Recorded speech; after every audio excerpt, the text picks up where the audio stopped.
Ahí está. Entonces, hermanos, decíamos, hay tres tipos de grupos que nos hablan de signos previo a la segunda venida de Cristo: signos de gracia, signos de oposición a Dios, signos de juicio divino. El primer grupo, sobre los signos de gracia, ya dijimos, es la proclamación del evangelio a todo el mundo. ¿Sí? Y la segunda es la salvación de la plenitud de Israel. Ahora, este signo de gracia de la proclamación del evangelio lo podemos ver desde el Antiguo Testamento y después confirmado en el Nuevo Testamento. De hecho, no sé quién me pudiera leer, hermanos, Isaías 52:10. Isaías 52:10.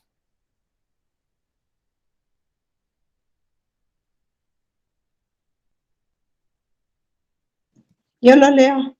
Sí, hermana, porfa. Dice así: Jehová desnudó su santo brazo ante los ojos de todas las naciones, y todos los confines de la tierra verán la salvación de Dios nuestro.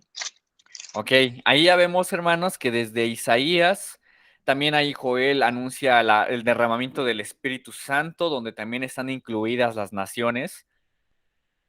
Y en Isaías 42:6 también se habla acerca de 42:8, bueno, 48, perdón, hermanos, también se habla de esta entendimiento de la expansión del evangelio a todas las naciones, ¿no?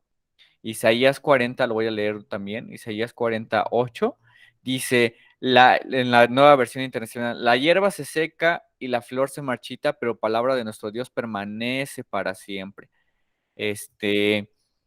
Sión portadora de buenas noticias, súbete una alta montaña, Jerusalén portadora de buenas noticias, alza con fuerza tu voz, álzala, no temas, di a las ciudades de Judá, aquí está su Dios, ¿no? Entonces, pues sí, se entendía y se hacía este llamado a proclamar, ¿no? Desde el Antiguo Testamento a proclamar al Dios de salvación. eh, y que ese Dios de salvación, de ese Dios de consuelo, pues iba a hacer, se iba a expandir por todos los terrenos, ¿no? Todos los montes, los collados, todo iba a estar eh, lleno de esa buena noticia, ¿no? Porque Israel era la portadora de esa buena noticia. Ajá. Ahora, en el Nuevo Testamento, Jesús habla de la expansión del Evangelio como una señal previa a su segunda venida. ¿Quién puede leer Mateo 24:14, hermanos?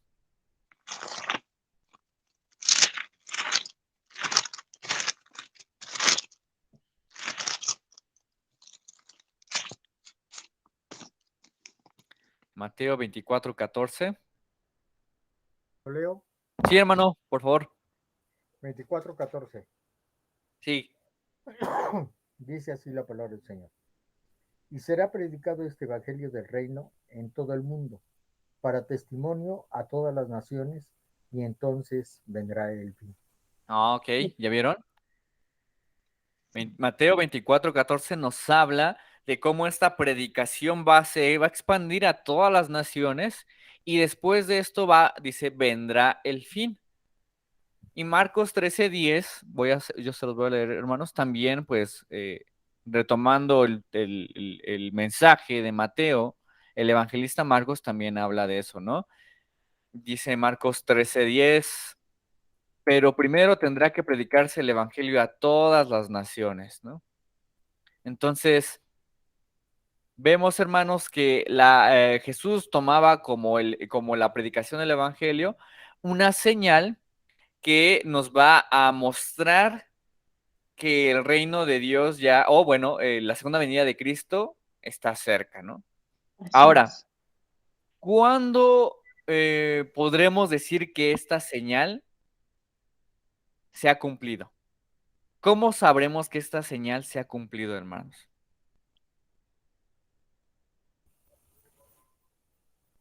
Yo pienso que todavía no se cumple. Estamos Ajá. viviendo el tiempo hoy en que se debe de predicar evangelio porque es el tiempo de la gracia. Ujú. Ok. Pues, ajá, ok, hermano Manuel, gracias, hermano Manuel. El hermano Manuel nos dice, todavía no se cumple porque en el momento en que se cumpla, pues ya, ¿no? Vendrá el fin. ¿Alguien más, hermanos? ¿Qué otra perspectiva tienen? ¿Ya se cumplió? ¿No se ha cumplido? ¿O todavía faltan otras cosas? Como ven, o ya está cumpliéndose.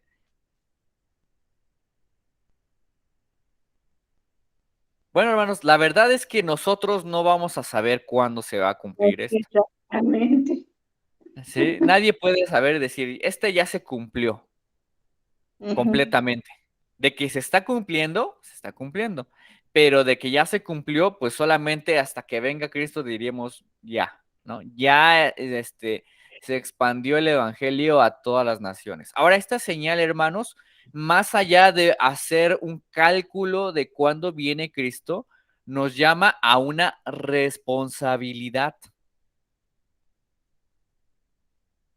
Porque si esta señal de proclamar el evangelio es algo previo a su segunda venida, nosotros tenemos que seguir predicando el evangelio, ¿no? Así es. Por eso esto es más allá de pensar que esta señal es algo que nos tiene que llevar a calcular, pues es algo que nos debe de llevar a decir, ¿sabes qué? Todavía hay que seguir predicando el evangelio, ¿no? Y las Ajá. iglesias deben de tener esta responsabilidad, hermanos, ¿no? De decir, hermanos, la misión es muy importante, ¿no?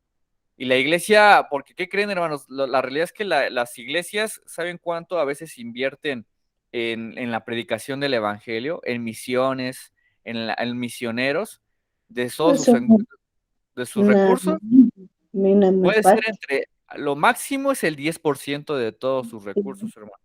Hay iglesias que ni el 2%. Y Ujú. a veces iglesias que ni dan ni un recurso para la predicación del evangelio. Y esa es nuestra misión. Es más, esa es una misión que debemos de seguir haciendo como una forma de decir que está, bueno, como una forma de que este signo pueda cumplirse y pueda terminar completamente, ¿no? Entonces, esta señal nos llama a una responsabilidad, hermanos. Ya está aquí también mi tío David. Bienvenido, tío. Qué bueno que estás aquí. Estamos hablando acerca de los tipos de señales que nos narra la Biblia, ¿no? Antes de que venga Jesús por segunda vez. Decíamos que son tres grupos: signos que muestran la gracia, signos que indican oposición a Dios y signos que indican el juicio divino. Dentro de los juicios de gracia, o bueno, dentro de los signos de gracia, está la proclamación del Evangelio, que desde el Antiguo Testamento se anunciaba de que todo el mundo todas las naciones conocerían el Evangelio y las buenas noticias, y Jesús la muestra como una señal antes de que venga el fin. Decíamos que esta señal solamente la conocerá, bueno, será cumplida hasta que venga Jesús. Nosotros no podemos decir ya se cumplió esta señal, ¿no? O falta tanto para que se cumpla esta señal. Solo Cristo conoce, o Dios conoce hasta qué momento se cumplirá esta señal. Nosotros lo sabremos hasta que Cristo venga. Ujú. Entonces, hermanos, esta es la idea de el primer signo de gracia. Segundo signo de gracia, hermanos, la salvación de la plenitud de Israel. Ujú. La salvación de la plenitud de Israel. Ahora, hermanos, ¿alguien que me pueda leer Mateo 10:23? Regularmente a veces se entiende este signo de la plenitud de la salvación de Israel como un tipo de señal geográfica o política, ¿no? Y muchos ponen su mira en Israel, ¿no? En la nación de hoy en día. Y dicen que hasta que Israel se convierta completamente, es una señal que nos muestra que el fin está cerca. Y hay un buen de teorías de eso, hermanos, ¿no? Empiezan a hacer teorías sobre que ya está el templo, ¿no? Ya se está construyendo otra vez y que ya nada más falta que empiecen a escoger un rey y después hacer los sacrificios en ese templo, y eso significa que ya está cerca el fin. Pero pues la Biblia no habla necesariamente de eso cuando se refiere a la conversión de Israel. Pero ¿quién puede decir, hermanos? ¿Quién lo puede leer? Mateo, el texto Mateo 10:23.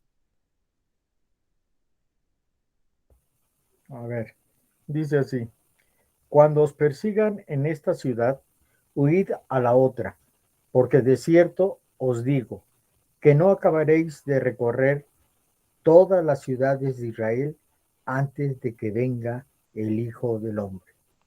Ok. Acuérdense, bueno, en el texto nos está hablando, bueno, el contexto es sobre las persecuciones venideras, ¿no? Es decir, va a estar hablando Jesús sobre lo que va a pasar una vez que Él muera y después lo que va a venir, ¿no? Empieza a decir que va a haber lobos vestidos, bueno, lobos rapaces, ¿no? Que los van a incluso a engañar, van a haber personas que los van a entregar ante los concilios, los van a perseguir, ¿no? Y dentro de eso también va a hablar acerca de que van a recorrer toda la ciudad de Israel, ¿sí? Predicando el evangelio y dice, y antes de que venga el Hijo del Hombre, ¿no? O sea, viene eso y ustedes, y después de eso se convertirá a Israel. A ver, permítame. Ah, sí, tío David, levantaste tu mano. Sí, Fer, yo tengo una pregunta. Ajá. A ver si, ¿cómo nos podemos dar cuenta de esos falsos profetas que tú nos hablas, de que dices que son lobos vestidos de ovejas? Ujú, ujú. Bueno, Esa es la duda que tengo de que a quién le hacemos, caso. pues, caso exactamente. Ajá. Bueno, gracias, tío, por esta pregunta. Pues la realidad es que Jesús habla, y también los apóstoles hablan de que los falsos profetas regularmente lo que hacen, primeramente, es predicar también falsos evangelios, ¿no? Cuando un pastor, un profeta, habla acerca de un mensaje contrario a las escrituras o incluso que no es consistente con la Biblia, pues básicamente es falso, ¿no? Am, Pablo habla de estos falsos profetas también como aquellos que se enriquecen de la predicación, ¿no? Aquellos que son hombres que usan el evangelio para llenar sus bolsillos, para también los que causan división también, ¿no? En un sentido de mal, como maldad también en su corazón, también es un falso profeta. Bueno, pero fíjense que aquí dice en Mateo 10:16 que son pues prudentes como serpientes y sencillos como palomas, ¿no? También y algo que tiene razón, tío, es que la mayoría de los falsos profetas pues, regularmente dicen que son hábiles, ¿no? Son astutos. Por eso, también engañan a mucha gente, porque la verdad es que son muy buenos engañando. Y hay gente que pues cae en ese engaño. Este, Sin embargo, ¿cómo no seremos engañados? Pues buscando la verdad en el Evangelio, ¿no? Entonces, yo lo que le recomendaría a aquellos que están con esa duda, como tú, tío, de inquietud de cuál es un falso profeta, entre más conozcas de la palabra de Dios, mucho más te darás cuenta de quién es un falso profeta. Si ¿quién primero levantó la mano? ¿Hermana Vale o tú, tío David? La hermana Male. Ah, sí, hermana Vale. Retomando el tema del falso profeta o de los lobos rapaces, Ujú. es lo que acabas de decir. No hay como, por eso siempre en nuestra iglesia presbiteriana se les invita a toda la congregación a que lean su Biblia, ¿verdad? Que se empapen del conocimiento de la voluntad de Dios, porque solamente así no puede ser presa fácil de estos lobos rapaces, porque entonces ellos están meditando en la palabra de Dios. Y ahorita se me vino a la mente hace unos años que se puso muy de moda en ciertas iglesias que el vómito santo, que la risa santa, Entonces eso está fuera del contexto de la palabra de Dios, ¿verdad? Entonces nosotros inmediatamente podemos identificar que eso no está en la palabra de Dios, e incluso ahora en la actualidad que tenemos esa corriente de pare de sufrir, ¿verdad? Que dice que vende o que tiene poder mágico la astilla de la cruz de Cristo. Y bueno, tenemos que ser muy ingenuos o no sé cómo podría decir, para, para que en nuestros tiempos todavía exista la madera de la cruz de Cristo, ¿no? Claro, Entonces, o que la hayan encontrado. exactamente, ¿no? Entonces, Sí. también eso tenemos que ver. Lo que no está escrito en la palabra de Dios no es sana doctrina ni tampoco es algo que debemos de aceptar, ¿verdad? Sí, Porque claro. solamente en la palabra de Dios, lo que está escrito en la palabra de Dios es la verdad, no lo que diga pues el pastor o el dirigente que tiene una cierta comunidad que está dirigiendo, ¿verdad? Y Ujú. sobre todo también identificar cuando somos chantajeados que piden dinero para esto y que si pues necesitamos pues para hacer ciertas cosas, por decir, a veces dice, vuelvo a pare de sufrir que la rosa de Sharon que viene del oriente, ¿verdad? Y que se Ujú. las venden, entonces todo eso pues tiene uno que tener mucho cuidado para no Claro. caer en esos chantajes. Claro, hermana, exacto. Yo creo que lo que nos da unidad como iglesia siempre va a ser su palabra, ¿no, tío? Entonces, siempre hay que todo, dice dice el apóstol Pablo, ¿no? Que todo lo podamos filtrar bajo la escritura. Dice, no todo lo que, ¿cómo dice la escritura? Ay, se me fue ese pasaje. Este, todo, ay, se me olvidó. Es que ahorita ando bien ido. Este, bueno, lo de que lo podamos, bueno, sí, todo lo podamos filtrar bajo la escritura en ese sentido, porque pues también incluso también hay que ser muy importantes en el estudio de la escritura muy profundo, tío, porque a veces hasta las mayores herejías están respaldadas por la Biblia, ¿sí? Entonces muchas veces también hay que estudiar bien el texto bíblico para poder entenderlo. Pero siempre lo que nos va a dar unidad a todos es la palabra y su espíritu. Sí, Fer, Mande. no sé qué, en parte de la escritura nos habla acerca de esto, dice que son como sepulcros blanqueados. Ah, bueno, ahí está hablando de los fariseos, ¿no? Los que son Ajá, o sea, sepulcros. pero, Ujú. a Pero ahí ver, está hablando más, tío, cuando habla de los fariseos que son sepulcros blanqueados, ahí está hablando más bien de pues sí, de esta actividad de los fariseos que eran que, sí, que, más o menos habla. que no lo hacían de corazón, ¿ah? Haz de cuenta que ellos hacían mucho énfasis en la obediencia, en ser muy legalistas. Ajá, Ujú. y de señalar a los que no hacían las cosas bien y no se fijaban primero en ellos, ¿no? Eso es lo que señala y por eso dice que son sepulcros blanqueados, ¿no? Es- Son hipócritas. Así es, así sí, por eso lo está diciendo. Pero, por sí, ejemplo, en el caso de los falsos profetas, pues ellos, también vienen eh, siendo como sepulcros blanqueados, o sea, son falsos, ¿no? sí, pues sí, también a lo mejor pueden también incluso, pero más que nada, tío, los falsos profetas, sabiendo que están hablando mentiras, aún así las dicen, ¿no? Oh, O sea, lo que nos va a dar unidad siempre va a ser la palabra de Dios, tío. Entonces, es muy importante que no solamente como iglesia y como creyentes nos quedemos a veces con lo que nos dice el pastor, ¿no? Sino que también podamos nosotros hacer un estudio personal, porque la Biblia pues, nos anima a que esa relación personal con Cristo la podamos enriquecer, ¿sí? Y no solo quedarnos con lo que dice un cuerpo de pastores o un cuerpo de personas. ¿Sí, hermano Manuel? Y ya nada más mi hermano Manuel para que después podamos pasar Yo- al tema, porque ya nos yo, desviamos. muchos años yo aprendí una de las cosas. A ver. Eh, y tú te has de dar cuenta que cuando tú estás exponiendo en la iglesia, yo estoy haciendo anotaciones.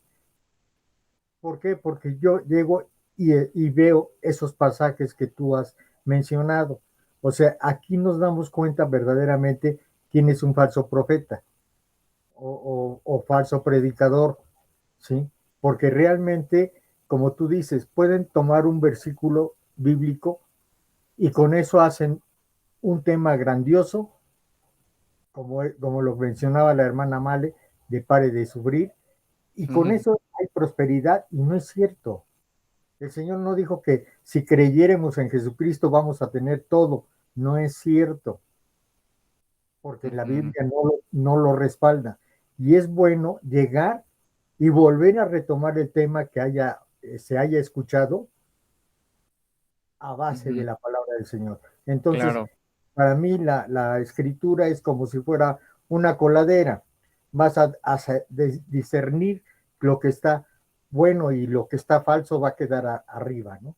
Claro, exacto, hermano. Pues sí, siempre es animarles, hermanos, a que tengan ese estudio personal, ¿no? De la escritura. Y también, hermanos, ¿no? Si un falso profeta, si se equivoca, bueno, un pastor, si no es falso, cuando se equivoca lo reconoce. Pero el falso profeta no, regularmente no reconoce sus errores y es más, a veces, bueno, eso ya es a nivel personal, cuando un falso profeta, pues realmente se equivoca, no, reconoce su error e incluso no le gusta que lo contradigan. Entonces, hay que ser muy cuidadosos en eso, ¿sí? Porque si no, pues realmente muchas personas están como, ahora sí que, aunque suene feo, como borregos ahí detrás del lobo y no se dan cuenta que el que nos pasó era primeramente es Cristo, ¿no? Y debemos primero oír a Cristo, ¿no? Primeramente oír a Cristo. Y el pastor o predicador debe primero ver a Cristo en la Biblia para poder dar un mensaje verdadero.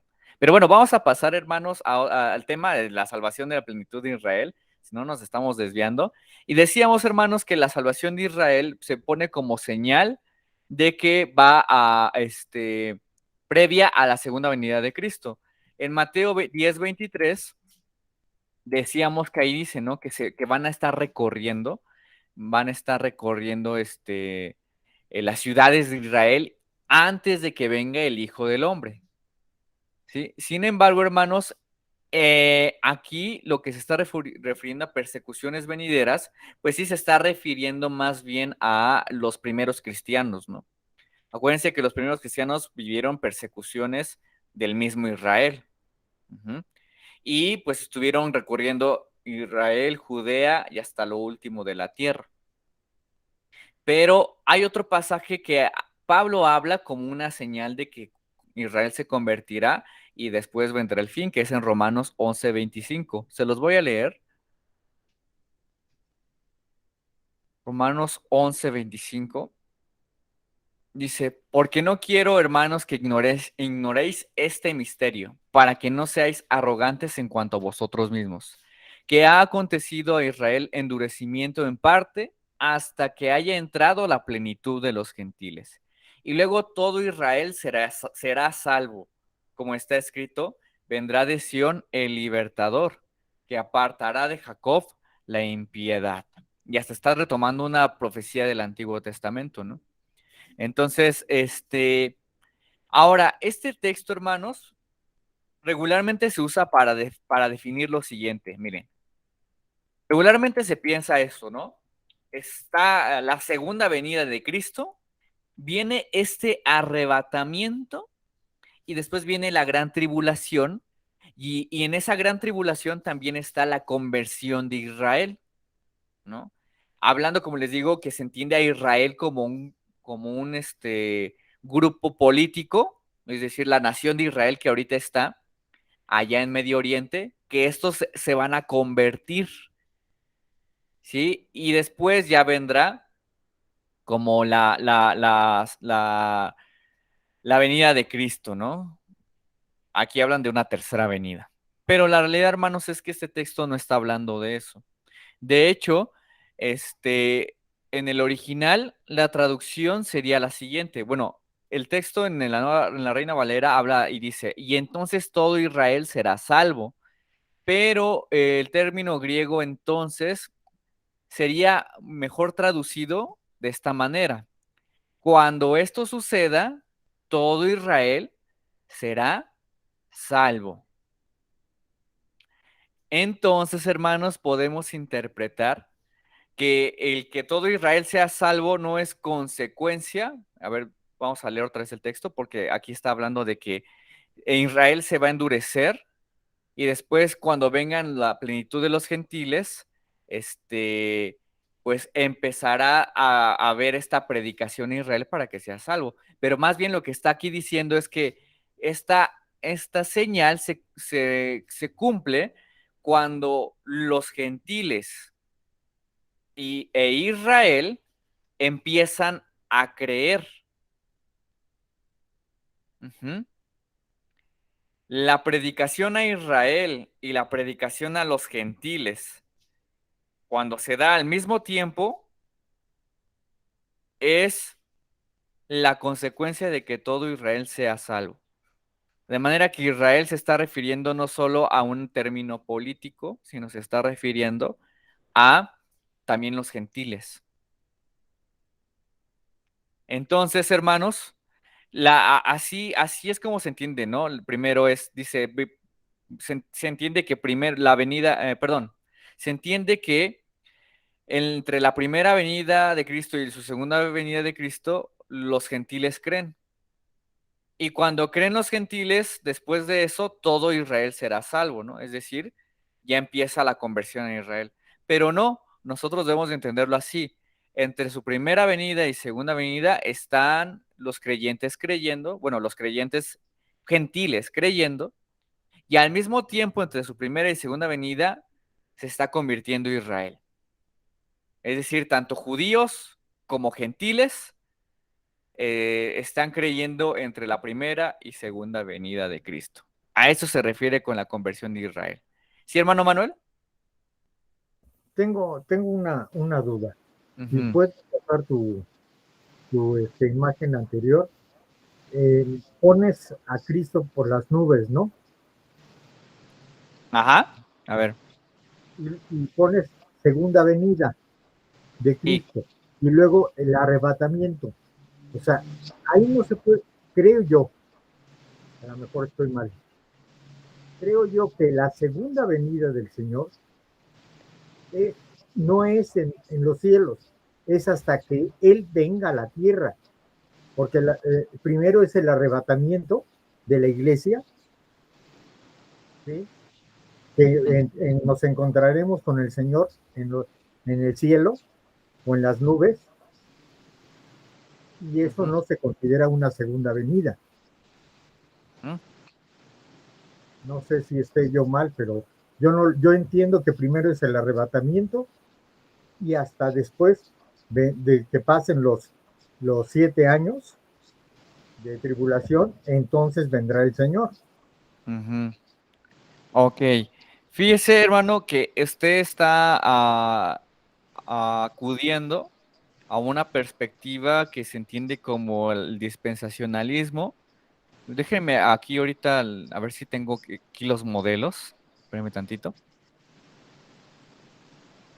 Este, para mostrarles justamente esto que dice el hermano Manuel, ¿no? A ver, espérenme tantito. Ok, aquí está.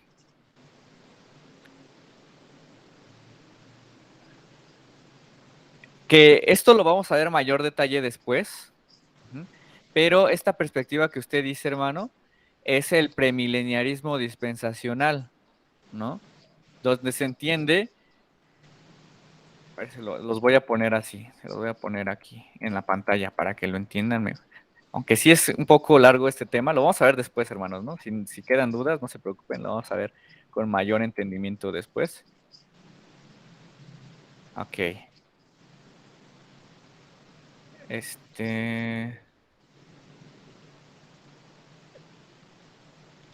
A ver, ahí va, ¿eh?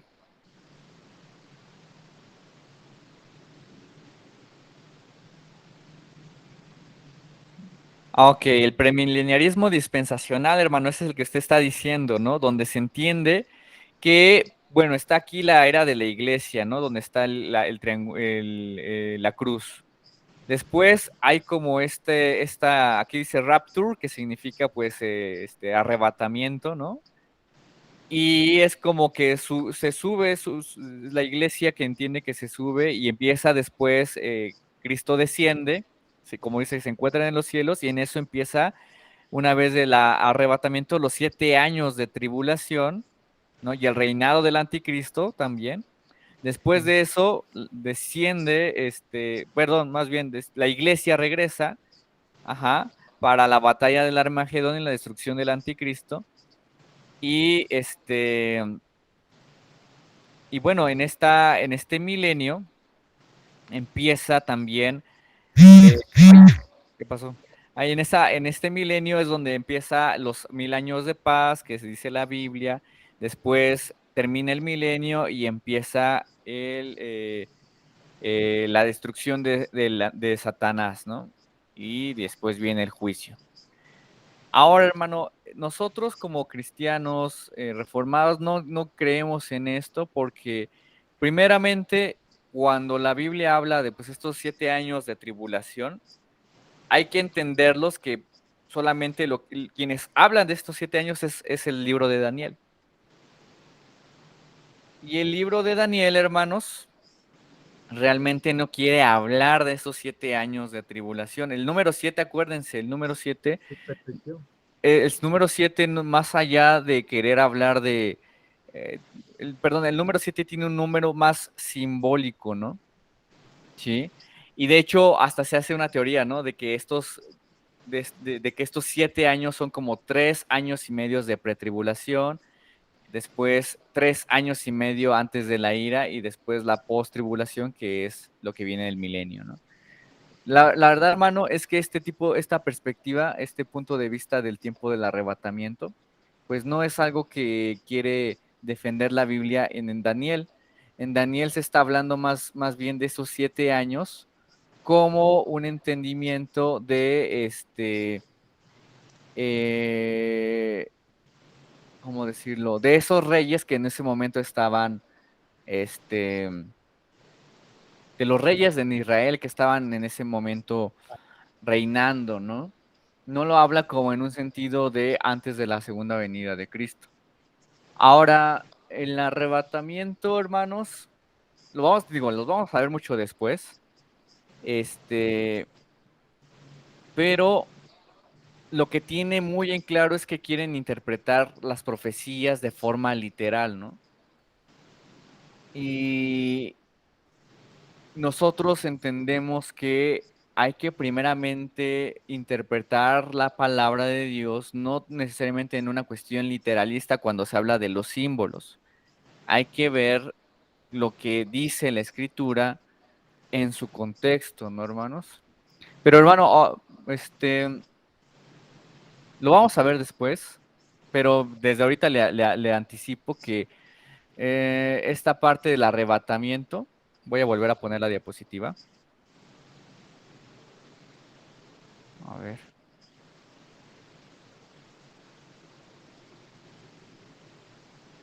Bueno, es que mi intención aquí en esta diapositiva que le compartí, hermano, no era hablar como tal de la gran tribulación, porque todavía no lo vamos a ver como tal, sino más bien hablar como esta conversión de Israel. Y como le digo, cuando se habla del arrebatamiento, también habla eso de en primera de Tesalonicenses, solamente para hacer ahí también el hincapié. Me gustaría, hermanos, que fueran justamente a primera de Tesalonicenses 4, que también es otro texto que se habla mucho del arrebatamiento. Y dice, ¿no? Tampoco queremos, hermanos, que ignoréis acerca de los que duermen para que no os entristezcáis como los otros que no tienen esperanza. Porque si creemos que Jesús murió y resucitó, así también traerá Dios con Jesús a los que durmieron en él. Por lo cual os decimos en esta palabra del Señor que nosotros que vivimos, que habremos quedado hasta la venida del Señor, no precederemos a los que durmieron, porque el Señor mismo con voz de mando, con voz de arcángel y con voz de trompeta de Dios descenderá del cielo y los muertos en Cristo resucitarán primero. Luego nosotros los que vivimos, los que hayamos quedado, seremos arrebatados juntamente con ellos en las nubes para recibir al Señor en el aire y así estaremos siempre con el Señor, ¿no? Por tanto, alentaos unos a otros con estas palabras, ¿no? Este es el texto que, como usted dice, ¿no, hermano? Se entiende como la idea de que seremos arrebatados primeramente y en el cielo estaremos encontrados con el Señor, ¿no? Pero aquí no está dando como un panorama de tiempo, hermano, ¿no? Aquí, si se da cuenta, dice que primero, dice, los cristianos que hayan muerto se levantarán de las tumbas, ¿no? Es decir, aquí está hablando de la resurrección de los muertos en Cristo. Pero dice que luego, inmediatamente, con ellos están los que sigan vivos sobre la tierra, seremos arrebatados en las nubes para encontrarnos con el Señor en el aire. Y ahí dice, estaremos con el Señor para siempre, es decir, ya no hay ahí como una cuestión de un arrebatamiento y después un regresar a la tierra, ¿no? Ahí ya está diciendo que quedaremos para siempre con Él. ¿Sí? ¿Y estaba diciendo algo, hermano Manuel? Ya no lo pude oír. Sí, te decía yo acerca de, entonces aquí, si somos arrebatados, quiere decir que no sé cuál sea la palabra correcta en el hebreo o en el griego, de arrebatamiento. ¿Qué entendemos entonces por arrebatar? Arrebatados es quitados de ahí, para mí. No sé cuál sea el original, porque yo no tengo ningún libro en hebreo o griego para poder ver la palabra original. Si tú la sabes, te pido de favor que me digas el significado real de esa palabra que está aquí traducida como arrebatamiento. Pues la palabra arrebatamiento, hermano, como en el griego, como tal, déjeme ver, aquí lo tengo.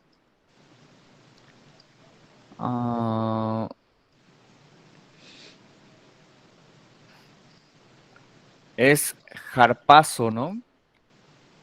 Que tiene que ver con esta cuestión de como a tomar, apoderarse de, sí, pero aquí hay versiones que lo traducen más como seremos llevados, ¿no? Seremos llevados. Es decir, sí, evidentemente Dios va a tomar a los creyentes, pero más allá, como le digo, hermano, de tener una perspectiva, porque la Biblia no nos habla de esta idea como de un arrebatamiento a los cielos y después, porque aquí es lo que quiero que se distinga, hermanos, no es como que nos va a arrebatar a los cielos y los que no creyeron se van a quedar aquí en la tierra. No, también ellos, en ese momento que vamos a ser nosotros llevados con el Señor, también ellos mismos van a ser llevados ya al juicio, ¿no? Seremos llevados juntamente con ellos, es decir, o sea, juntamente los que murieron en Cristo y junto también los que están vivos en ese momento van a ser llevados con el Señor. ¿Sí? Pero justamente porque ya de ahí viene el juicio, ¿no? No es algo como un tiempo de donde va a haber una segunda oportunidad para con los que no creyeron, ¿no? Todos vamos a ser llevados en ese sentido, para con el Señor en el juicio, ¿no? Pero digo, hermano, ahorita vamos a verlo después, este contexto del arrebatamiento. Sí. Porque bueno, como tal, no es una señal que ahorita estamos viendo en este tema, las señales de los tiempos o los signos de los tiempos. Yo quería más que pudiéramos hacer énfasis en la conversión de Israel, ¿no? para que podamos después ver con mayor entendimiento esta parte del arrebatamiento como lo que viene después de las señales, ¿no? Pero sí, de primera entrada, hermano, vamos a ir poco a poco, ¿no? Así que ahí discúlpeme No, con no esa está bien. parte. Ujú. Bueno, entonces, retomando perdón, hermanos, retomando el tema, estamos hablando de eso, ¿no? Cuando se refiere a la conversión de Israel, la Biblia no está hablando como una de conversión futura, ¿no? O no está hablando de una conversión de la nación como tal, sino está hablando tanto de judíos como como gentiles, como estos se están convirtiendo entre la primera venida de Cristo y su segunda venida. Ustedes sabrán que hay judíos que están creyendo en Cristo, ¿no? Hay judíos que tienen sus culturas y sus tradiciones judías, pero creen en Cristo, ¿no? Entonces, a eso se refiere más bien la Biblia, ¿no? Cuando se refiere a la conversión de Israel. No como un suceso de que va a venir un momento en que la nación de Israel se convierta, sino que esto se da entre su primera y segunda venida de Cristo, ¿no? Y no es como una era de primero creen los creyentes, lo creen los gentiles y después van a creer los judíos, ¿no? Sino que la fe que se va dando en creyentes gentiles, como la fe que se da dando en creyentes judíos, esa fe que van teniendo los dos, ujú, se refiere a todo Israel. Ujú. Entonces, cuando la promesa entra en los gentiles y también en los judíos, ahí se podrá decir que ya está todo Israel, se está salvando, ¿no? Bueno, vamos a los signos de oposición, hermanos. Vamos a los signos de oposición. Los signos de oposición son tres, ¿no, hermanos? La tribulación, la apostasía y el anticristo. Ahora, la tribulación tenemos textos en el Antiguo Testamento que hablan, pues sí, pues básicamente de esta tribulación. Uno de ellos es en Jeremías 37 y Daniel 12:1. Voy a leer Daniel 12:1.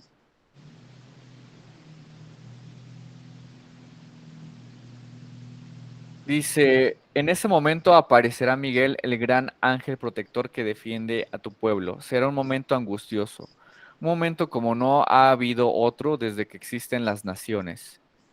Cuando este momento llegue, se salvarán todos los de tu pueblo que tienen su nombre escrito en el libro. Ujú. Entonces aquí está hablando como de esa tribulación que está viviendo y habla así acerca del ángel de Miguel, ¿no? Del ángel Miguel y cómo ese tiempo de angustia va a ser difícil. Ahora, aquí, hermanos, hay que acordarnos, Daniel está escrito para los judíos en el exilio, es decir, todos estos hombres y mujeres que después de estar esclavizados por Babilonia, regresan a su nación, a Israel, y empieza Daniel a hablar acerca de todas estas cosas que van a venir para ellos, pero la mayoría de las profecías de Daniel, ¿sí? Y también incluso de Jeremías, ya se cumplieron en los reyes que estuvieron en el tiempo intertestamentario. Ujú. Pero al menos esta gran tribulación podemos ver que se tiene en cuenta a su pueblo de Dios. Ahora, ¿quién puede leer Mateo 24, 20, 21?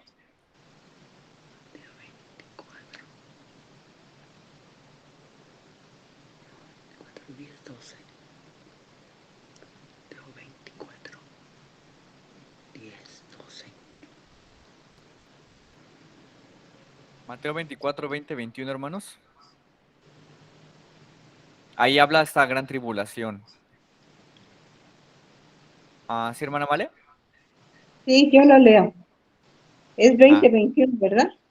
sí, hermana, por favor. Mateo 24, 20-21 dice, orad pues por vuestra huida, que no sea en invierno, que no sea, perdón, lo voy a volver a leer. Orad pues que vuestra huida no sea en invierno ni en el día de reposo, porque habrá entonces gran tribulación, cual no la ha habido desde el principio del mundo hasta ahora, ni la habrá. Ok. Gracias, hermana.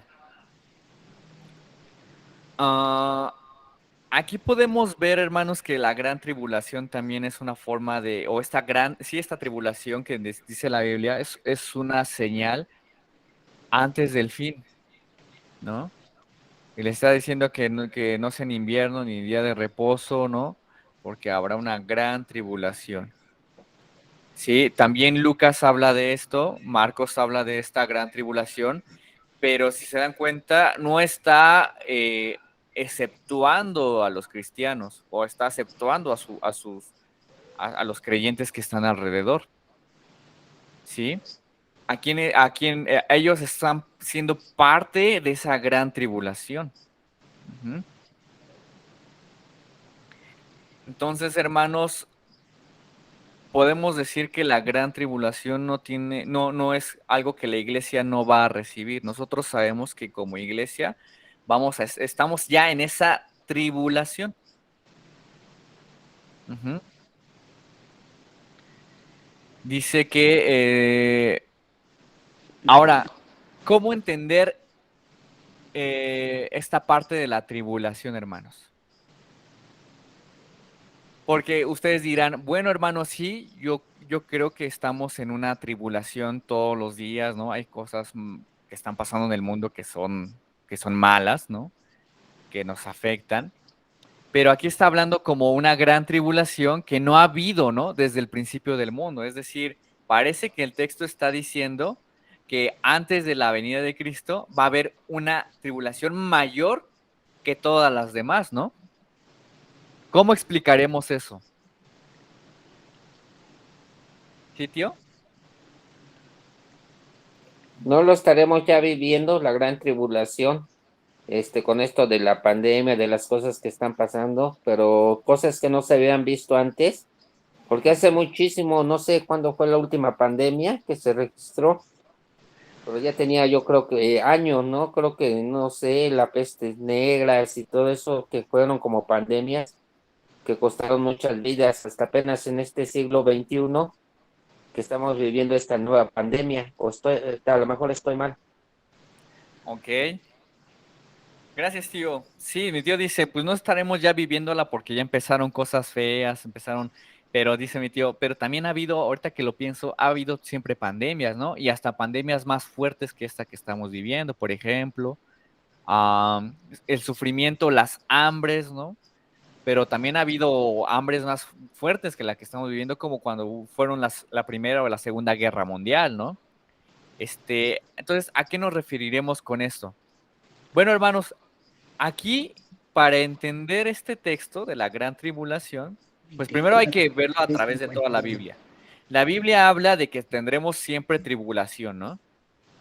No, eso dice Romanos, cuando habla acerca de que, no, perdón, habla Juan, ¿no? En el mundo tendréis aflicción, ¿sí? La Biblia nunca se ha desligado de la aflicción. Los creyentes no están deslindados de la aflicción.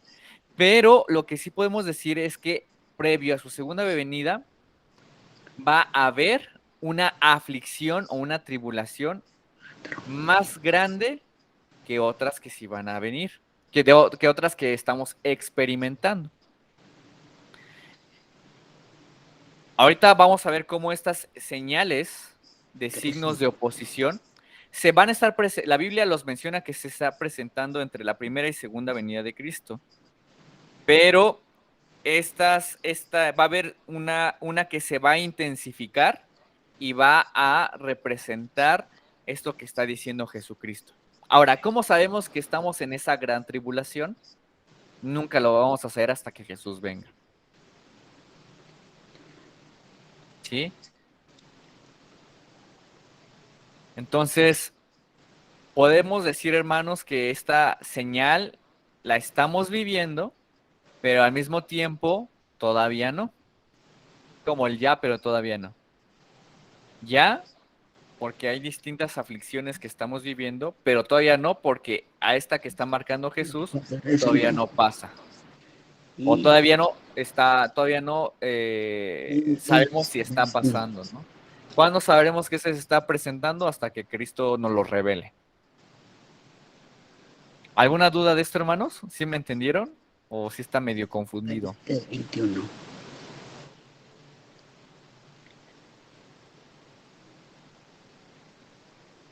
¿Sí? ¿No? Sí, entendí. Ok, hermanos. Bueno. Sí, está bien. O sea, es como un pre, pero todavía no. O sea, nunca lo vamos a saber cuando venga la gran tribulación, hasta que venga Jesús en su segunda venida.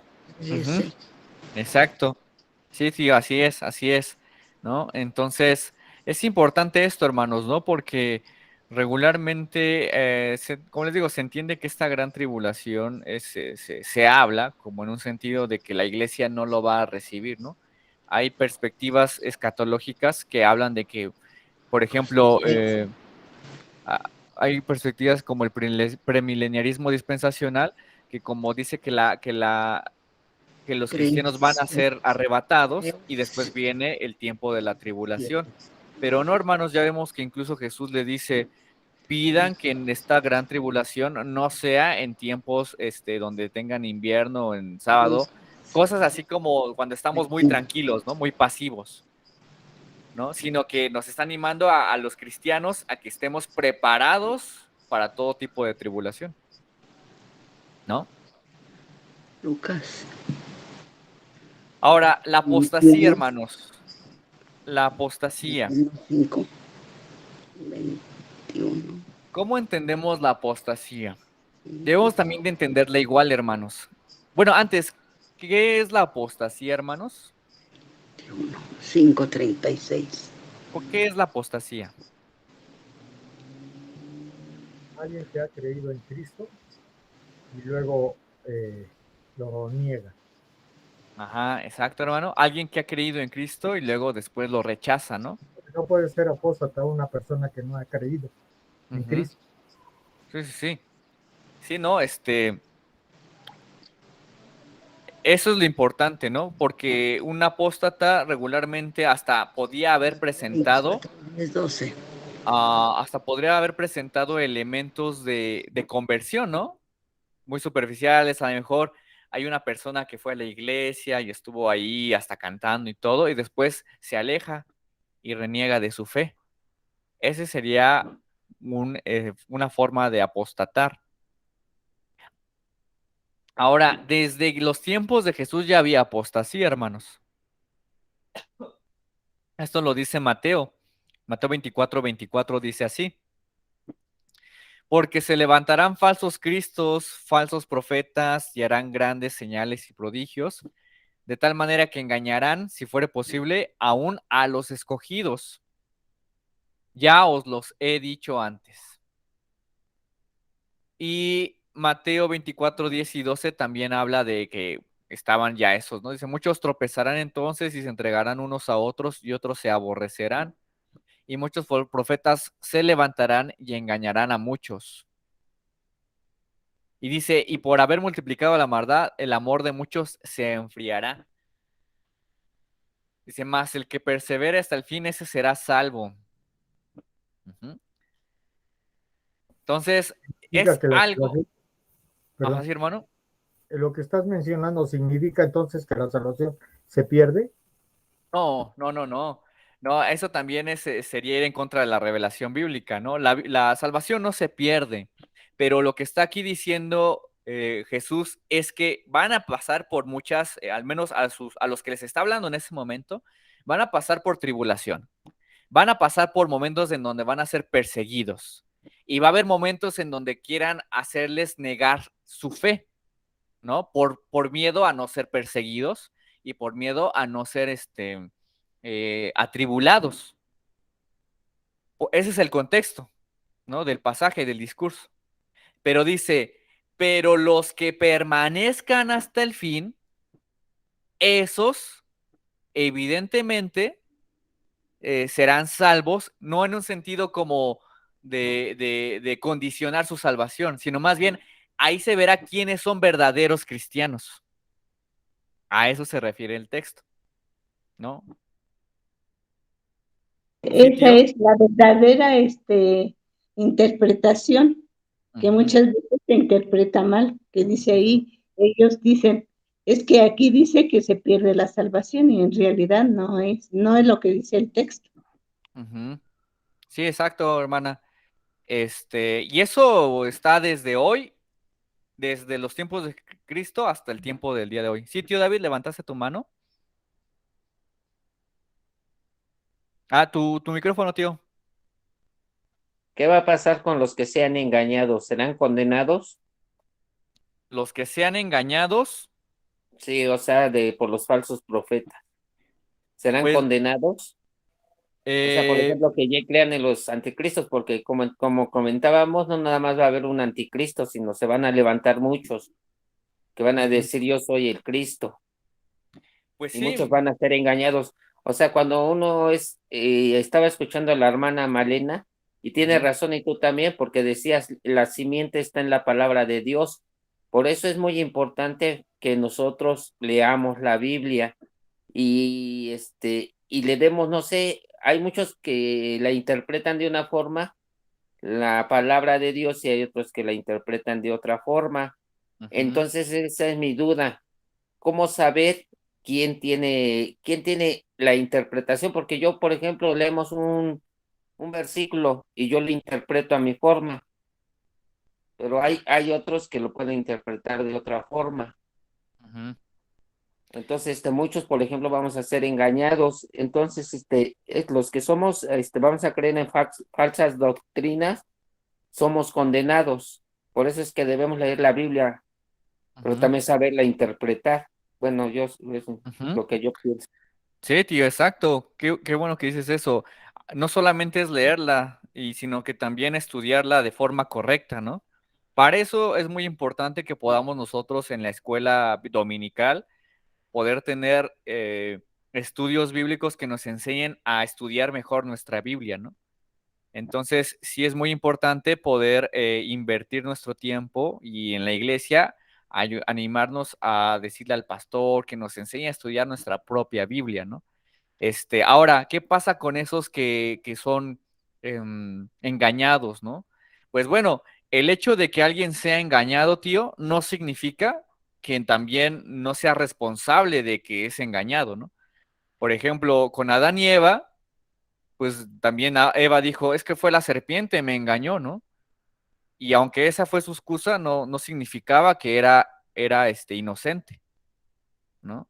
Tenía que haber acudido a Dios para poder ver si estaba en verdad engañada, ¿no? Entonces, pues sí, la Biblia habla de que van a ser engañados y van a ser desviados de la verdad, pero obviamente no quita su responsabilidad en su engaño a los que son desviados, ¿no? La Biblia habla que los falsos profetas van a tener mayor condenación que los que son engañados por ellos, ¿no? Entonces, tanto los que son engañados como los falsos profetas, pues sí van a tener condenación, ¿sí? Entonces, pues sí, es importante estudiar muy bien nuestra Biblia, pero al mismo tiempo también es importante recordar que seamos engañados no exime nuestra responsabilidad, ¿no? Sí, hermano Manuel, levantó su mano. Sí, yo creo que tenemos una gran ventaja hoy en día. Tenemos el Espíritu Santo que nos puede ayudar a discernir correctamente la palabra del Señor, porque no estamos solos Ujú, y no la estamos interpretando de acuerdo a nuestros pensamientos humanos, sino el Espíritu del Señor es el que funciona en nuestra vida y es el que nos da la interpretación de la Escritura. ujú. Exacto, tío, digo tío, exacto, hermano Manuel. La realidad es que también el Espíritu Santo es muy importante acudir a él, ¿no? Para nuestras interpretaciones de la Biblia. Sí, pero al mismo tiempo es no solo decir Espíritu Santo, háblame, sino también ver mi Biblia acudir al Espíritu Santo y decir, ayúdame a comprenderlo y entenderlo, y al mismo tiempo seguirme preparando, estudiar más para poder tener una buena interpretación de la Escritura, ¿no? Bueno, les decía, hermanos, en Hebreos también 6:6 nos habla acerca de cómo había personas que recayeron, ¿no? Que hagan de cuenta que también mostraron evidencia de haber creído, pero se alejaron, ¿no? Por ejemplo, dice Hebreos 6:6, y recayeron, sean otra vez renovados para arrepentimiento, crucificando de nuevo para sí mismos al Hijo de Dios y exponiendo al vituperio, ¿no? Ah, perdón, Hebreos 5 dice antes, eh, perdón, 4 y 5, porque es imposible que los que una vez fueron iluminados y gustaron del don celestial y fueron hechos partícipes del Espíritu Santo, y asimismo gustaron de la buena palabra de Dios y los poderes del siglo venidero, pero dice, y recayeron, sean otra vez renovados para arrepentimiento. Entonces podemos ver que desde ahí había personas que incluso dice que gustaron del don celestial, ¿no? Que, fíjense, eso es bien interesante. Hay personas que a veces experimentaron al Espíritu Santo, pero no porque eran salvos, sino era el Espíritu Santo actuando en ellos sin tener la salvación. Es lo que está diciendo aquí Hebreos, hermanos. Eso es blasfemar contra el Espíritu, hermanos. Personas que, de hecho, hay personas que incluso hacen cosas buenas y es porque Dios está actuando en ellos, aun cuando no son salvos. Porque la Biblia nos muestra que toda buena dádiva y todo lo que Dios da, incluso en los no creyentes, que es bueno, es gracias a su Espíritu. Pero no significa que sean salvos. Entonces está más fuerte lo que estoy diciendo aquí Hebreos. Pero hay personas que dicen, ¿no? Que van a hacer eso y no necesariamente son verdaderos creyentes. Dice que gustaron, fueron partícipes, pero no en términos de salvación. Y esos son los que apostatan también de la fe. Y como les digo, también la Biblia habla de que es algo postrero, ¿no? Primera de Timoteo 4:1.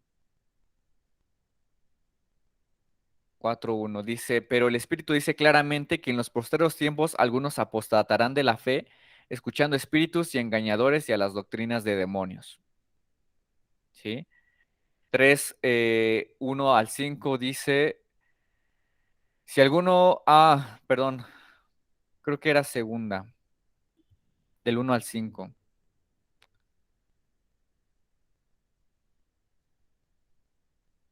Sí, es segunda. Le voy a corregir ahí, hermanos, para que lo tengan ahí apuntado bien. No, pues sí está en segunda de Timoteo. Segunda de Timoteo 3 dice, también debes saber esto, que en los postreros días vendrán tiempos peligrosos.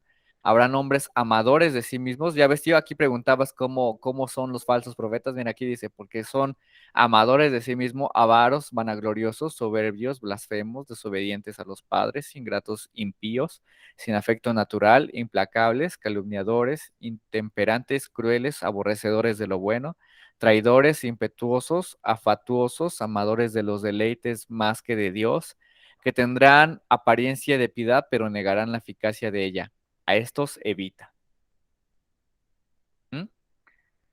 Son personas que aparentemente se ven como piadosos, pero por otro lado son falsos, ¿no? Entonces, la Biblia habla de que vendrán eso en los postreros tiempos. Entonces, podemos ver, hermanos, que si en los tiempos de Jesús ya había apostasía, en los tiempos de Pablo ya había apostasía y en los tiempos de hoy también hay apostasía, esta señal también es una de las que se cumple entre la primera venida de Cristo y la segunda venida de Cristo. Siempre habrá apostasía, pero antes de que venga Cristo va a haber una apostasía mayor. ¿Cómo sabremos que vendrá esa apostasía mayor? Hasta que venga Cristo. ¿Sí?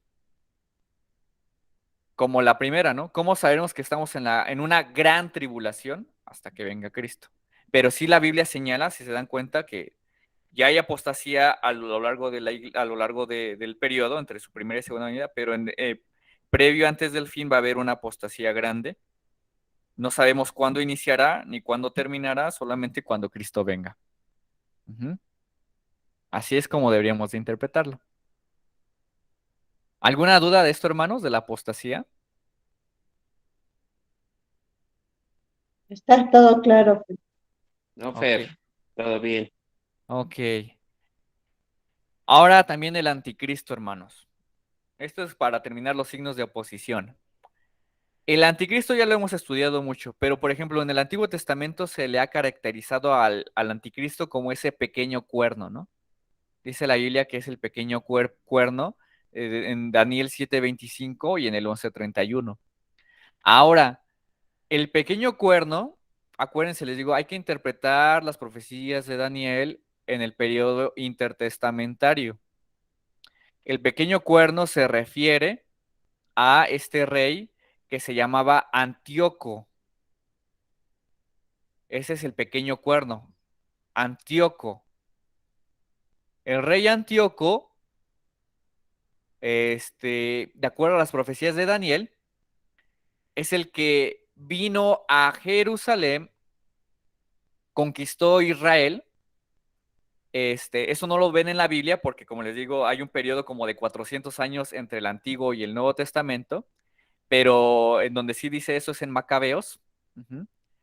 Es un libro, hay que verlo como un libro histórico, no necesariamente como un libro doctrinal, pero en Macabeos habla de que este rey puso una figura o quería poner una figura de él junto con la figura de Zeus dentro del templo.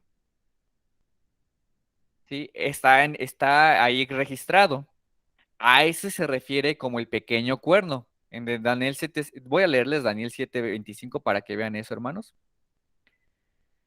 Daniel 7:25 dice, y hablará palabras contra el Altísimo y a los santos del Altísimo quebrantará. Pensará en cambiar los tiempos y la ley y serán entregados en su mano hasta el tiempo, hasta tiempo y hasta tiempos y medio tiempo.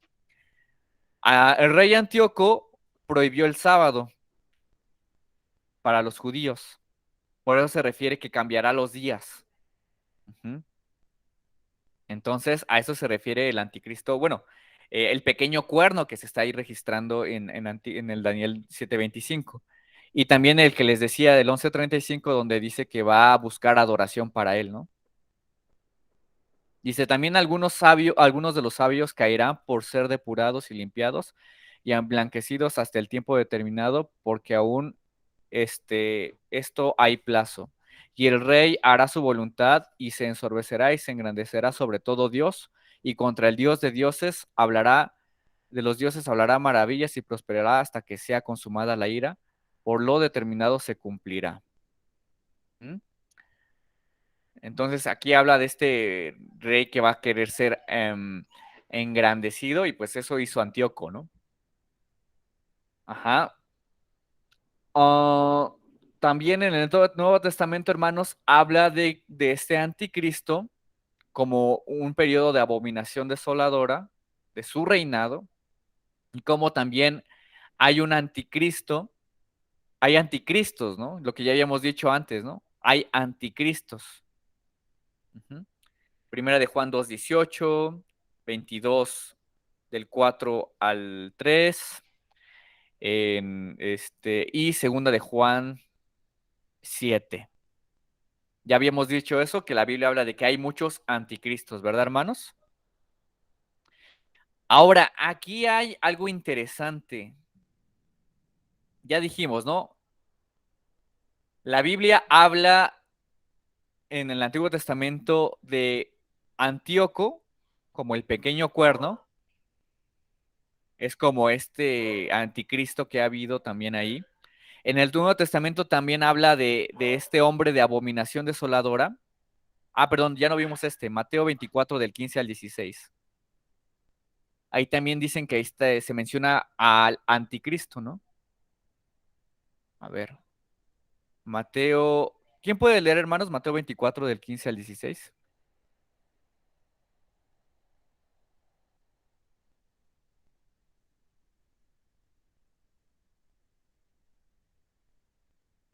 ¿Sí? Yo lo leo. Sí, hermana Male, porfa.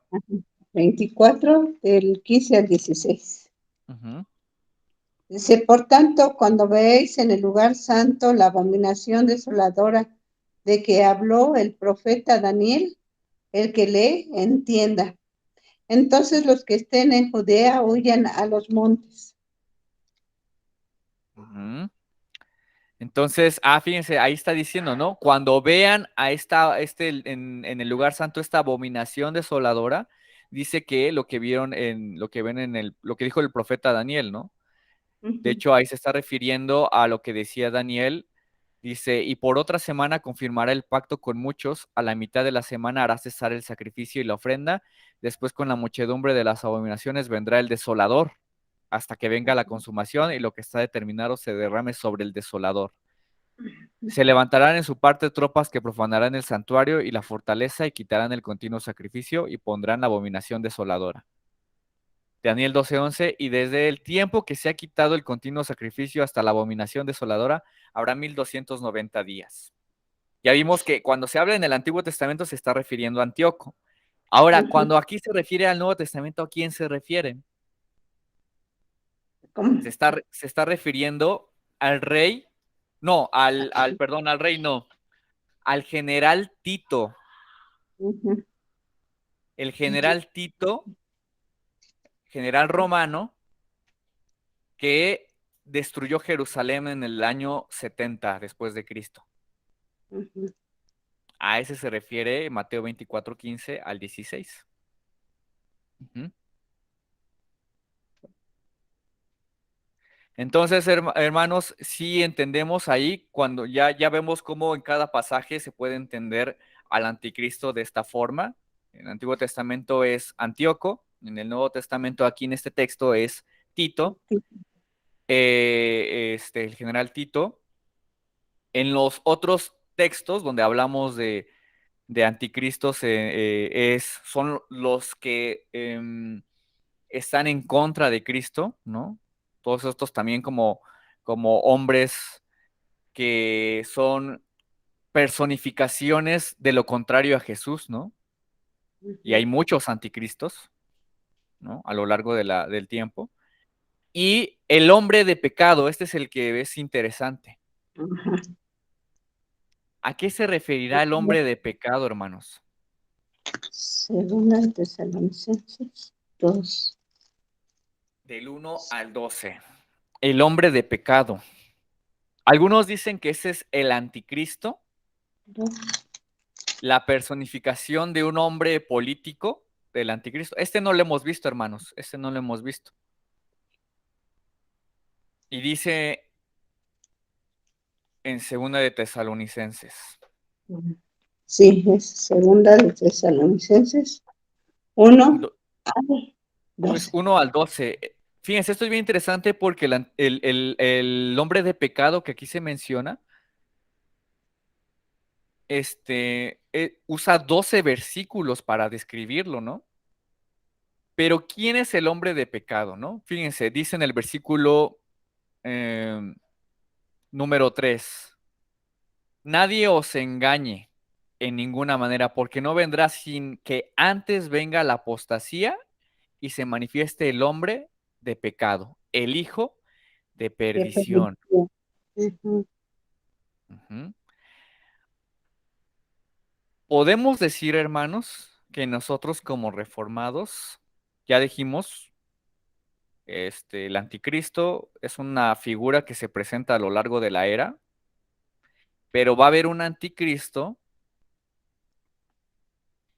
que va a ser mayor que todos los demás. Sería como un objeto de adoración. Sí, exacto. De hecho, es algo que vamos a ver. Ya vimos que en los signos de posición, estos se presentan a lo largo de la primera y segunda venida de Cristo, ¿verdad?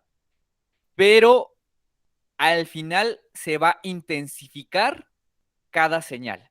Va a haber una gran tribulación antes del final, va a haber una gran apostasía antes del final, y al mismo tiempo va a haber un hombre de pecado, un hombre, Hijo de un perdición. anticristo hijo de perdición antes del final. ¿Sí? Ahora, hermanos, es importante que hagamos esta distinción porque Tesalonicenses describe al hombre de pecado lo describe no como una figura política, porque ese es el error que a veces tenemos, que va a salir, no sé, de Estados Unidos, de tal partido y de tal cosa, así, ¿no? No, entre segunda Tesalonicenses sale dentro de la iglesia y está en relación con la apostasía, ¿no? Entonces, esto ya no se los decía, hermanos, ¿no? Decía, la Biblia señala que la tribulación es algo que esperamos, lo que decía, está la tribulación a lo largo de la tierra, pero va a haber una gran tribulación y después Cristo, ¿no? De la misma manera, hermanos, hay muchos anticristos, ¿no? Como lo que decía Juan, va a haber muchos, muchos, muchos, muchos, pero antes, el hombre de pecado. Y después viene Cristo. Ahora, dice que y estas son las características de este hombre de pecado, hermano. Dice, viene con una gran apostasía. Será una persona, es decir, no estamos hablando como de un espíritu de apostasía o un espíritu de anticristo. No, aquí sí él está, no podemos decir que es un espíritu o algo, porque sí lo está haciendo como una persona, sí lo está describiendo según Tesalonicenses como una persona. Dice que va a ser adorado en segunda de Tesalonicenses también. También se manifestará como eh, abiertamente como en contra de Dios, de Jesús. Ujú, sí. Eh, incluso más que testificar, hermano, él va a hacer que lo adoren a él, ¿no? Como si fuera Dios. Sí, porque se va a sentar en el templo, en el lugar santísimo. Sí, ahí está hablando del lugar santísimo, justamente para reflejar cómo él quiere usurpar en cierta forma la gloria de Dios y buscar a ser adorado, ¿no? Ujú. Querrá ser como un Dios. Dice que también va a ser detenido. Ujú. Será detenido. Te brincas, es uno. Usará ¿Cuál, hermano? milagros Ah, engañosos. usará milagros engañosos, ¿no? Ujú. Sí. ¿Ya vieron, hermanos? Usará milagros engañosos y también será detenido por el mismo Señor, ¿no? Dice en el versículo 4, se levanta contra todo lo que se llama Dios o es objeto de culto, tanto que se sienta en el templo de Dios. Y dice, y entonces se manifestará aquel inicuo a quien el Señor matará con el espíritu de su boca y destruirá con el resplandor de su venida. Inicuo cuyo advenimiento es por obra de Satanás, ¿ya vieron? Entonces, este hombre de pecado no es Satanás porque aquí está hablando de Satanás, ¿no? Aparte, con gran señales y poder y prodigios mentirosos. Y todo engaño de iniquidad para los que se pierden, por cuanto no recibieron el amor de la verdad para ser salvos. Por esto Dios le envía un poder engañoso para que crean la mentira, a fin que sean condenados todos los que no creyeron en la verdad, sino que complacieron con la injusticia. Entonces podemos ver, hermanos, que pues este hombre de pecado, pues sí es una persona, ¿sí? Y al final va a ser derrocado por Cristo. Porque ustedes preguntarán, ¿cómo vamos a saber cuando ya esté el anticristo o este hombre de pecado aquí en la tierra? Pues solamente cuando venga Jesús, dice que él mismo lo revelará, ¿no? A ver, aquí se los voy a decir, hermano. Aquí está el pasaje donde dice que él mismo lo va a revelar. Ah,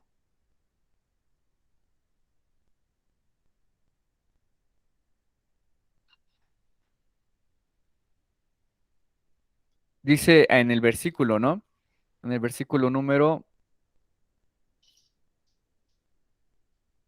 mm, ay, aquí ya lo tenía.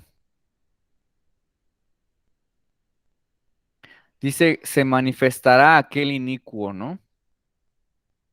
O sea, quien lo va a revelar solamente es Dios, ¿no?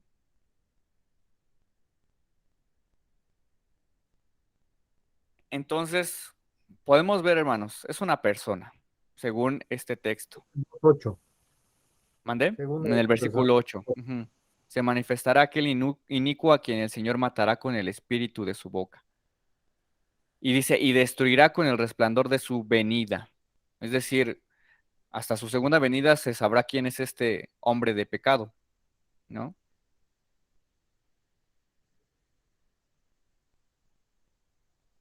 Pero, pero si se dan cuenta, hermanos, para coincidir con los otros textos del anticristo, pues sí podemos decir que será así como en este modelo que les digo. Va a haber muchos anticristos, pero va a haber uno mayor, ¿sí?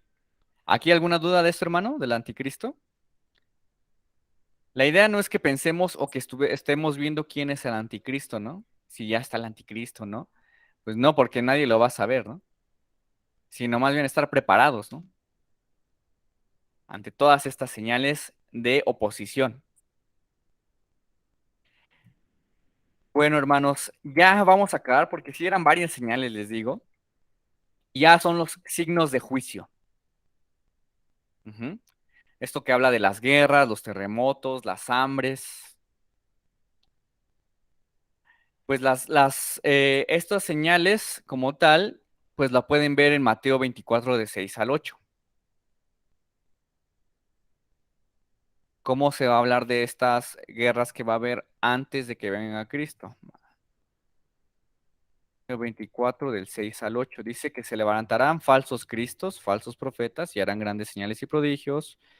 Y, perdón, en el 6 dice, y oiréis de guerras y rumores de guerras, mirad que no os turbéis porque es necesario que todo esto acontezca, pero aún no es el fin. Porque se levantarán nación contra nación, reino contra reino, y habrá pestes y hambres y terremotos en diferentes lugares. Y todo esto será principio de dolores.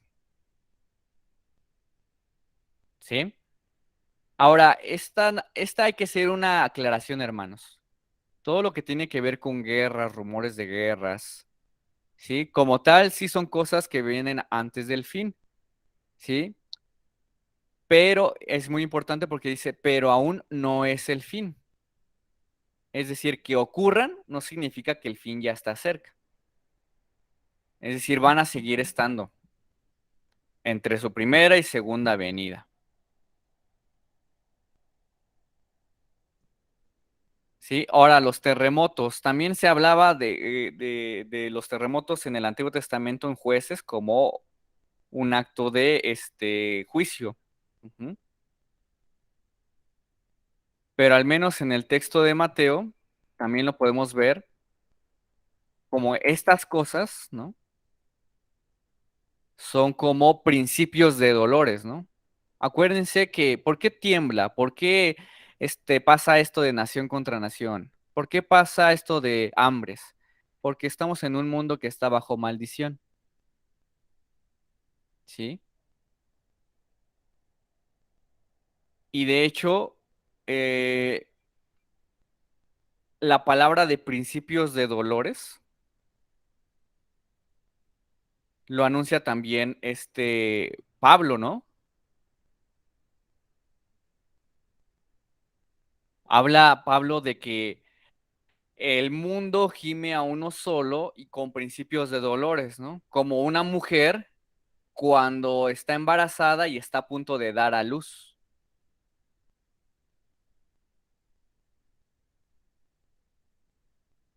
Entonces estas cosas son necesarias que pasen, hermanos, para poder entender que son necesarias para que venga la paz, el descanso. Y las hambres, pues también es algo que ha estado, ¿no? Desde Jeremías se anuncia y en Ezequiel también. Voy a ponerles la siguiente diapositiva. Entonces les decía, el mundo está bajo maldición, según lo que dice Romanos 1:18. Dice Romanos 1:18, porque la ira de Dios se revela desde el cielo contra toda impiedad e injusticia de los hombres que detienen con injusticia la verdad. Sí, o sea, constantemente Dios refleja su justicia en el mundo, o sea, su ira en el mundo, de manera que si hay personas que tal vez reciben los estragos de estas cosas en la tierra, es para anunciar que su justicia, su juicio está cerca, ¿no? Obviamente está a la puerta, hermanos. Ahora, no significa que si, por ejemplo, hay personas que mueren en la pandemia, hay personas que mueren por hambre, hay personas que mueren en terremotos, personas que mueren en la guerra. No significa que Dios descarga su ira por medio de estas cosas, dando juicio en ese momento, no, sino más bien que es una forma de ver que el juicio está bajo maldición constantemente, ¿no? Que el juicio está a la puerta. Como dice Santiago 5:9, el juez está a la puerta, ¿no? Entonces, si pasan estas cosas, aún no es el fin, como dice Mateo 24:6, pero nosotros como cristianos debemos aceptarlos como dolores previos a un mundo mejor y no con temor. Las señales, hermanos, de juicio, como guerras, hambres, a los cristianos no los condenan. Las señales de juicio a los cristianos no los condenan, porque ellos ya están seguros en Cristo. A los que sí condenan y los que lo ven con condenación y por eso se le tienen miedo cuando pasan estas cosas, son a los no creyentes, porque dentro de su corazón saben eh, que el juicio o que el juez está a la puerta y pueden recibir la paga del pecado, ¿no? Pero al menos el cristiano no le traen juicio, sino que son los principios de dolores previos a un mundo mejor, ¿no? Como lo dice Pablo. Entonces, se dan cuenta, hermanos, todas estas señales, la Biblia nos da evidencia de que no es algo posterior a su segunda venida, ¿no? Ya vamos a ver, bueno, hasta el siguiente año, porque hoy vamos a dejarle hasta aquí, vamos a hacer el receso, pero veremos hasta el siguiente año los tipos de perspectiva escatológica que hablan acerca del milenio, el premileniarismo, el dispensacionalismo, ¿no? Cómo va a venir Cristo, luego el arrebatamiento, así como ahorita le enseña el hermano Manuel. Vamos a verlo de manera detallada la próxima clase. Pero al menos la Biblia, todas estas señales están en un contexto entre primera y segunda venida de Cristo. El mundo está bajo maldición y va a sufrir hambre, terremotos, pandemias entre su primera y segunda venida. Ya las está viviendo la iglesia también, entre su primera y segunda venida. El anticristo también está entre la primera y segunda venida, pero acuérdense que al menos las señales de oposición, como ya les dijimos, esas se intensifican al final de todo, ¿no? Entonces, hermanos, que quede claro esta parte. Sin embargo, hermanos, el cristiano, y este es el llamado al cristiano, a que pueda recordar, el cristiano debe de recordar que, ¿cómo decirlo? El cristiano debe recordar que todas estas señales, más allá de traerle temor a su corazón, pues le traen esperanza de que el mundo se está renovando. Bueno, el mundo va a renovarse completamente, más bien, y de que esto, como dice la escritura, estas tribulaciones no se comparan a la gloria venidera que tendremos en el reino de los cielos y en la tierra nueva, ¿no? Entonces, pues vamos a dejarlo hasta aquí, hermanos. ¿Algo que quieran comentar o algo que le quieran agregar a esto? Porque ya son las 9, ahora sí nos tardamos un poco, pero no sé quién quiera agregar o algo que a lo mejor no se les haya quedado claro.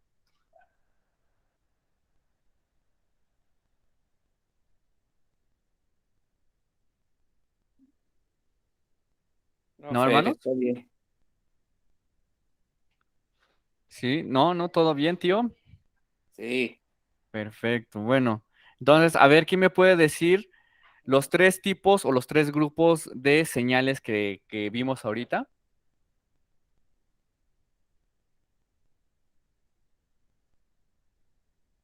Hambres, terremotos. Es ese.